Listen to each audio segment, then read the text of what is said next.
I think it was Soren Kierkegaard that said that an intellectually honest person had to live with a newspaper under one arm and a Bible under the other. One was the tabulation of our hopelessness, and the other the source of our hope. I think that was he. But it's true, if you look at the media and the news and you look at all the problems in the world and the tensions in the Middle East and the threat of the use of nuclear weapons by Putin and the economy and the debt and immigration, you go down the list of the horribles, not to mention COVID and all that it did to the psyche of the world, it could get hopeless.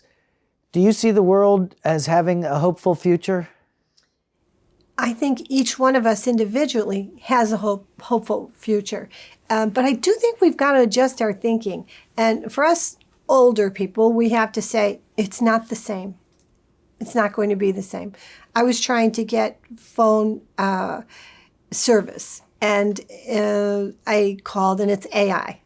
Okay, so there's nobody there. And no humans, right? No, and fake humans. A Chinese company bought the company, so it's not attuned to Ireland, so the expectations of what we would have aren't there. Anyway. And these are the so-called customer service voices that are AI voices trained to answer complaints or questions or requests for service, right? They are, Jim, and you have to have the patience of a saint, and I just don't.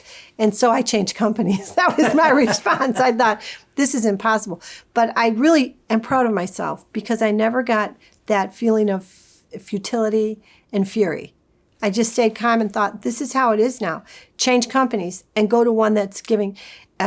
So there's things like that. Now, the other thing I think what's going to help us during these changing times is to be detached. There has to be a detachment from how we want it to be, how it was. And we have to hold on to our families and start pouring energy into our family relationships. We have to keep ourselves tethered together so that we can help each other.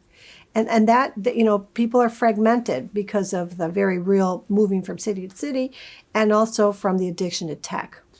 Isn't part of growing up learning how to cope? Isn't that part of the transition into adulthood is to dealing with life, dealing with its problems, and seeking companionship with other wayfarers along the way to help learn from each other how to cope, to draw strength from each other, to learn how to sacrifice, to give. It seems some of those skills have been lost. Why do you think that's the case? I don't know how our generation has messed this up so badly, but I don't think we've been setting a great example. And it was like a cashier said randomly, mothers aren't mothering.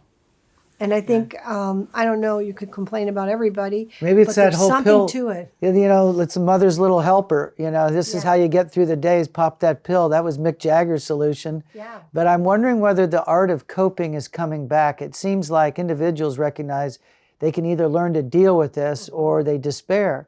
I mean, we set a record for suicides in the United States in 2023. The opioid addiction levels have doubled. And the deaths, I mean, just from 2015 till now, they've doubled over 120,000 deaths. And you look at all the other lives enslaved. I guess it is a challenge for us to claim everything that's human about us and the possibilities that a human brings to the problems of today. Yeah. We're not here forever.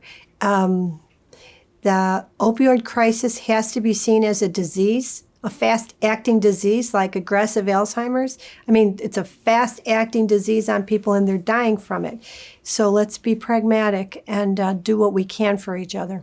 Yeah, I think more and more there is a recognition that if we're truly human, that plays out in relationship. And we're kind of bottoming out on marriage rates. We're bottoming out on birth rates. I realize the struggles people face financially, saying, well, I can't afford to have these children, but I would say you can't afford not to. That you don't, my family grew up with no money, and we had a beautiful family life. I think that the danger is if you measure it so materially, then you're going to always struggle coping-wise, whereas if you derive satisfaction from your kids, from the love in the home, from the sacrifices you make for each other, there's a lot of beauty to that kind of life. Mother Teresa said a life that's not lived for others is not worth living. Can we recapture that sense and awareness? I think we can, and I think that we are.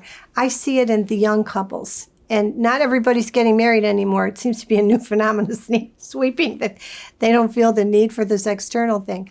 But I think the way to flourish in these times is to take the emotion and the drama out of anything that doesn't deserve it. So, for example, the phone company that it got no emotion from me. I thought, this is not important.